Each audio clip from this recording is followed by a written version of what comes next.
أعوذ بالله من الشيطان الرجيم بسم الله الرحمن الرحيم اللهم وفقنا لما تحب وترضى واجعل عاقبة أمورنا خيرا ولا تكلنا إلى أنفسنا طرفة عين أبدا. آج ہمارے لیے سعادت و اعزاز ہے کہ تربیت معلم دورہ جو جامعہ عروۃ الوثقیٰ میں منعقد ہو رہا ہے اس کی اختتامی تقریب، اور اس میں خصوصاً تشریف فرمائی جناب جنرل قمر صاحب جو سربراہ ہیں اس ادارے کے، سرکاری وفاقی وزارت تعلیم کے ساتھ منسلک،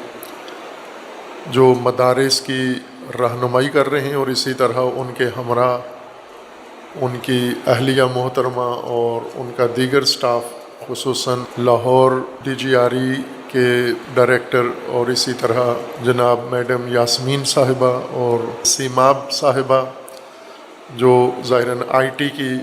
ڈائریکٹر ہیں اسی ادارے کے اندر، ان کی تشریف فرمائی اس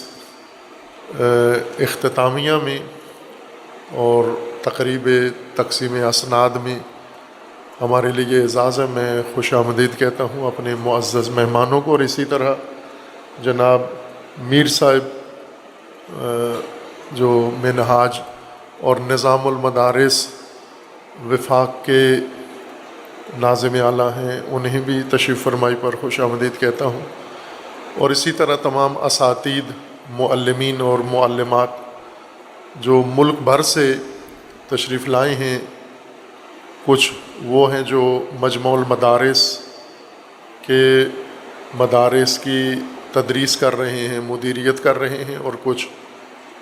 دوسرے مدارس اور سکول سے بھی ٹیچرز یہاں پر تشریف لائیں، اور خواتین ایک بڑی تعداد جو آپ کے سامنے موجود ہے۔ مدارس میں ویسے تو آپ چونکہ سربراہ ہیں، اب مدارس کے تمام مسائل سے آگاہ ہیں، واقف ہیں اور آشنا ہو چکے ہیں، اور آپ کوشش بھی کر رہے ہیں مدارس کی مشکلات کو حل کرنے میں، مدارس کو تحفظ دینے میں،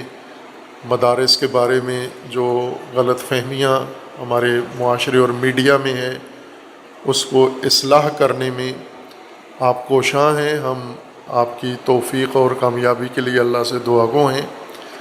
مدارس میں ایک بڑی اہم ضرورت معلمین کی ہے، تربیت یافتہ سٹاف جو مدیریت بھی کرے اور تدریس کے فرائض سے بھی سبکدوش و اعلیٰ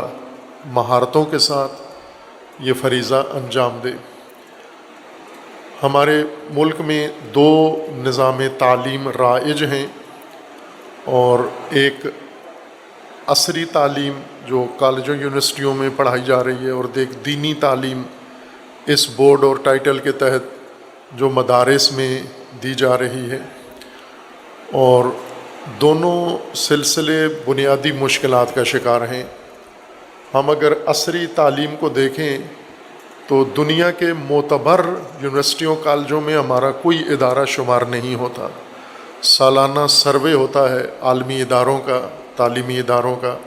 ان کی درجہ بندی ہوتی ہے، اور اس میں پاکستان کا دور دور تک نام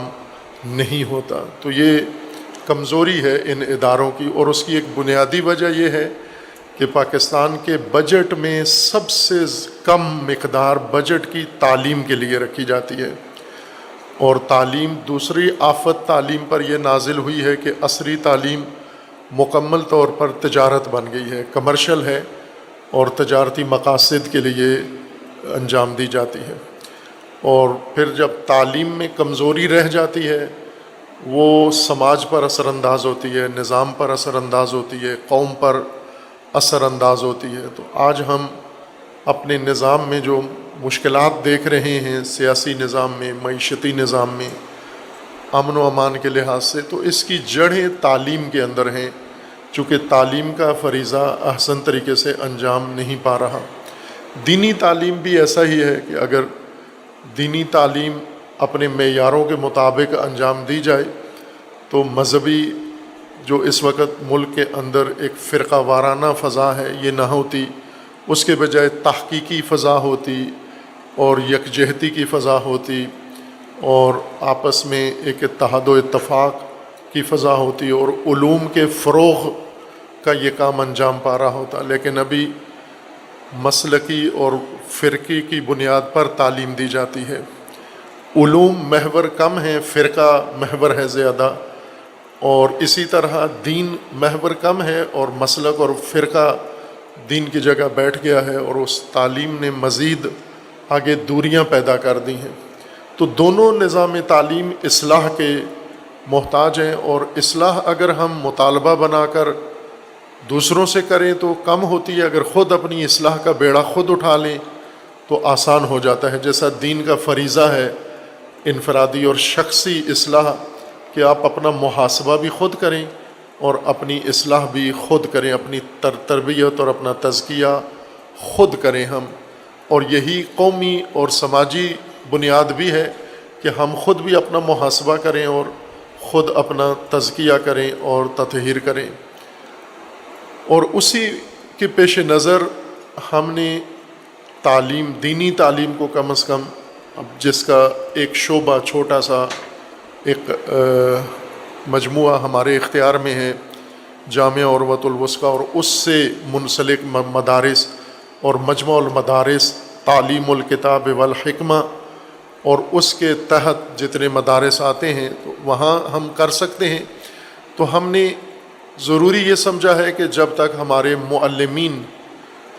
تربیت یافتہ ٹرینڈ نہیں ہوں گے اس وقت تک تعلیمی نظام آگے نہیں بڑھ سکتا، مشکلات کا شکار رہے گا۔ کچھ مشکلات ہیں جو ظاہر ہے حکومت مدارس کی اس کے ذمہ ہیں، اور وہ زحمت ہمارے معزز مہمان بہت ہی تندہی کے ساتھ اور بڑے خلوص کے ساتھ اپنی ٹیم کے ساتھ مل کر انجام دے رہے ہیں۔ ابھی کافی لمبا سفر ہے مدارس کو اپنے نقطۂ کمال تک پہنچانے کا، چونکہ جو فضا ہے ہمارے ملک میں، مدارس ابھی تک جو ہمارے سرکاری بیانیے میں بھی اور میڈیا میں اور عوام میں مدارس دہشت گردی کا اڈہ سمجھے جاتے ہیں، بے تکلف میں عرض کر رہا ہوں، اور اسی طرح ان کو ٹریٹ کیا جاتا ہے۔ اور اگر مدارس کے لیے کوئی قدم بھی اٹھایا جاتا ہے تو اس لیے کہ ان کو دہشت گردی سے نکال کے تعلیم میں واپس لائیں، اور یہ سب سے بڑا المیہ ہے مدارس کا کہ یہ لیبل جو ان کے اوپر لگ گیا ہے، اور اسی کو اگر مدارس اپنے پیشانی سے اتار دیں، اور جناب جنرل صاحب جو اس ادارے کی سربراہی اور مرکزی حیثیت رکھتے ہیں ان کی کوششوں سے اور تعاون سے، تو میں سمجھتا ہوں کہ مدارس کے لیے ایک بڑا مسئلہ حل یہ ہو سکتا ہے کہ حکومت کی، میڈیا کی، اداروں کی نگاہیں مدارس کے بارے میں تبدیل ہوں، اور مدارس اپنی کارکردگی سے یہ ثابت کریں کہ تعلیم کا مرکز ہیں اور تعلیم میں نمایاں کردار ادا کر رہے ہیں۔ ایسی نسل تربیت کر کے معاشرے کے اندر لائیں جو ہمارے ملکی اور قومی مسائل کو حل کر سکے، اس میں اضافہ نہ کرے، مزید کوئی بحران کھڑا نہ کریں، بلکہ جو بحران موجود ہیں ان میں مدد کریں اور ان کو کم کرنے کی کوشش کریں۔ اور مدارس کا جب یہ آؤٹ پٹ نکلے گا بن کر تو پھر مدارس کی حقانیت ثابت ہوگی، دعووں سے نہیں ہوتی۔ مدارس والے بیٹھ کر اپنے خود ستائی شروع کر دیں، ہم یہ ہیں، ہم وہ ہیں، اور باہر والے مدارس پر تنقید کریں، اس سے معاملہ حل نہیں ہوگا۔ جو نتیجہ عملاً مدارس کا نکلے گا وہ اس کے حقانیت کا ثبوت ہوگا، اور نتیجہ مدارس کی تعلیم کا معلم کے ہاتھ میں ہے، کتاب کے ہاتھ میں نہیں ہے، نصاب کے ہاتھ میں نہیں ہے، سرکار کے ہاتھ میں نہیں ہے۔ تعلیم مدارس یا دینی تعلیم کا نتیجہ، عصری تعلیم بھی ایسے ہے، معلم کے ہاتھ میں ہے اس کا نتیجہ، اور دینی تعلیم بالخصوص چونکہ تعلیم نہیں ہے، ساتھ انسانی تربیت بھی ہے، پرورش بھی ہے، اور ساتھ اس کے تزکیہ بھی ہے، تطہیر بھی ہے۔ اس وجہ سے یہ تعلیم بہت مقدس و بہت ہی منزہ تعلیم ہے، اور منزہ و مقدس شخصیت کو تربیت کرتی ہے، اور یہ ٹارگٹ ابھی حاصل کرنا باقی ہے۔ جامعہ عروۃ الوثقی نے کوشش کی ہے اپنے تئیں تمام تر مشکلات کے باوجود کہ ہم بنیاد سے اپنے تعلیمی نظام کو محکم مستحکم کریں، اور جس میں معلم جو اس تعلیمی کاروان کا ہراول دستہ ہے، جو کمانڈ کرتا ہے در حقیقت تعلیمی نظام کو، جب تک معلم تیار نہیں ہوگا، آمادہ نہیں ہوگا، اور معلم کو اس کا اپنا مقام نہیں ملے گا، باقی تعلیمی نظام نصیحتوں سے یا واعظ سے یا نوٹیفیکیشن سے نہیں چلے گا۔ تو انشاءاللہ ہم قدردان ہیں جنرل صاحب کے اور ان کی ٹیم کے، جنہوں نے اس مختصر عرصے میں مدارس کے لیے فراوان خدمات انجام دی، اور مزید آگے بڑا سفر باقی ہے۔ ان کی صحت و سلامتی اور ان کی توفیقات کے لیے اللہ تبارک و تعالیٰ سے دعا گو ہیں، اور امید ہے کہ انشاءاللہ بہت جلدی پاکستان میں مدارس منظم بھی ہو جائیں، اور مدارس کو اپنا معنوی حقیقی علمی مقام بھی مل جائے، اور مدارس دیگر تعلیمی اداروں کے درجے پر آ جائیں، قوم بھی قبول کرے، حکومت بھی، ادارے بھی، اور میڈیا بھی، سب مل کر کوشش کریں گے تاکہ یہ قومی امانت ہم اپنی منزل مقصود تک پہنچائیں۔ میں پھر شکریہ ادا کرتا ہوں اپنے معزز مہمانوں کا، اور اسی طرح معلمین کا، اور خصوصاً وہ مربی حضرات جو ان معلمین کو ٹریننگ دے رہے ہیں اور ان کی تربیت کر رہے ہیں، ان کے لیے بھی اللہ تبارک و تعالیٰ سے اجر کی دعا کرتا ہوں۔ اور جن لوگوں نے محنت کر کے انتظام کیا ہے ہماری اس محفل کا، آج ہمیں موقع دیا ہے اپنے معزز مہمانوں کے اس پروگرام میں شرکت کا، میں ان کا بھی شکریہ ادا کرتا ہوں۔ والسلام علیکم ورحمۃ اللہ۔